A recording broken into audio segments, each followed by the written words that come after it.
Hi, my name is Carla Tibbetts from Wolfpack Press, and today we'll be spending time with our 20-year staff.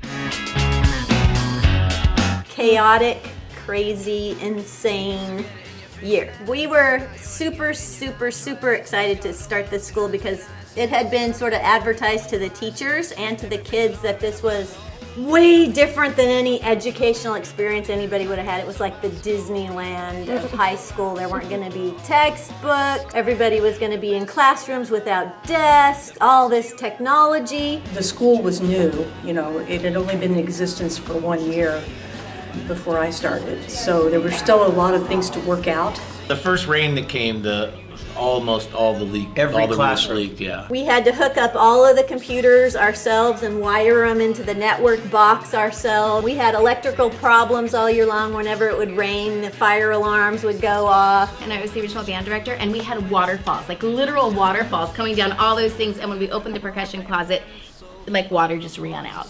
The track was all underwater and there were cattails 10 feet high and ducks flying in.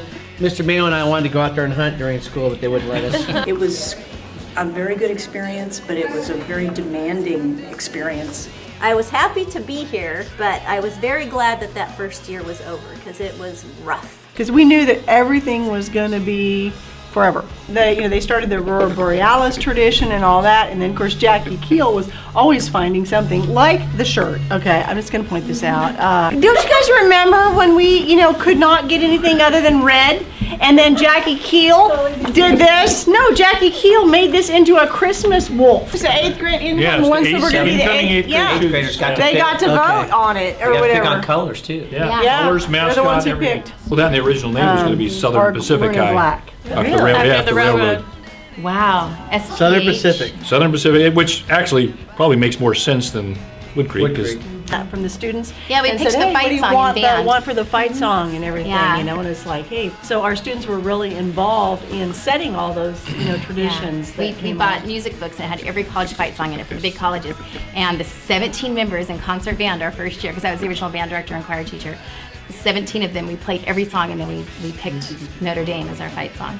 And Laura, you were So- our first student activities director, weren't you? Yeah. So you were in charge of student government. for And recruiting. they had MORP. MORP's not forever though. It Yeah, doesn't exist I anymore. know. So, It was a lot more personable and small, and we knew all the students. And you had them all year long, and The we knew first everything. senior class, the Right. book of what I learned from you, where every single senior wrote a note to a teacher, and I still have mine. And it's what I learned from you, and it's however many were in our first class, and every single teacher got a message. First class was only, 200 kids? Yeah.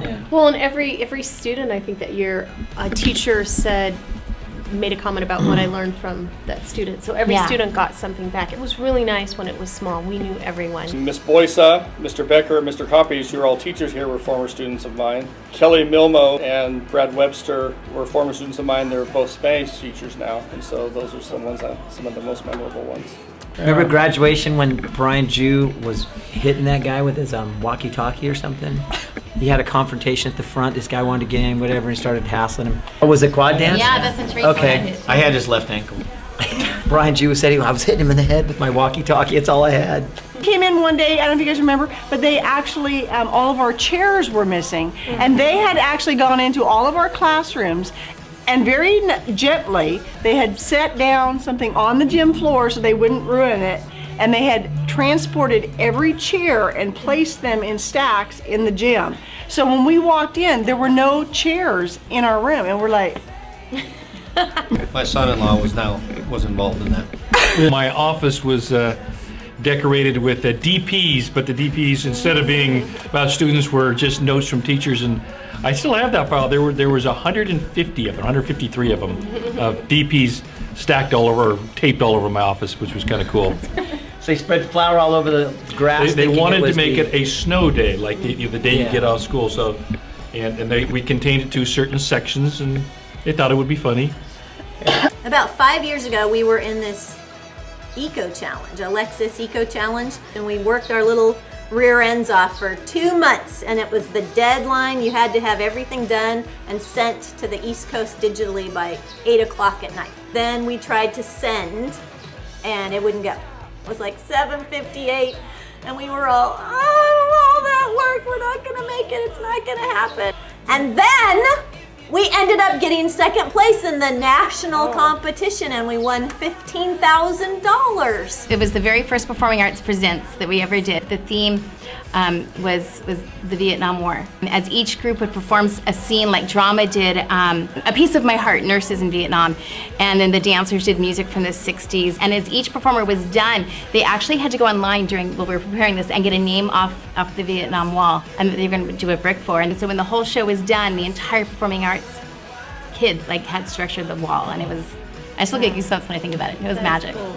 I don't have to crank the machine to get my coffee. Oh yeah, that's High five. If we all ever decided to quit teaching, we could go into copying.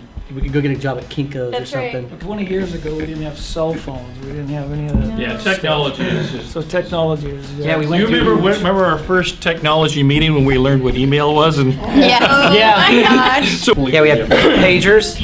When kids would have pagers, Yeah. little beep go off in class.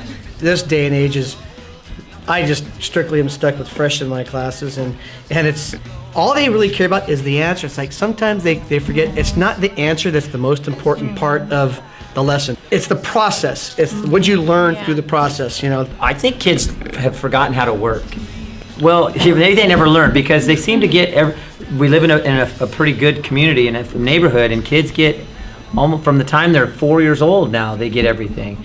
We were driving down the road the other day. A 6-year-old pulls out his iPhone and starts, doing something on a 6-year-old, and they get so much before they even get to high school, and they didn't have to work for it. That when they get here, it's hard for us to bridge that gap of you have to actually do something in high school or you're going to fail. And yeah, I don't know. I think we always had those because I look at what some of the kids are doing right now that we have in our AP classes taking 6. You got a 4.6 GPA. That's somebody that's doing something. But I think it's about taking advantage of the opportunities. You guys are only here 4 years. It's like, embrace it, and because you're going to be 4 years and then you're gone and you're not going to see these people for a really long time, and if ever again. And these are going to be the memories that you make, and again, take advantage of everything. You might not feel like doing it right now, but you'll look back and go, hey, I'm glad I went.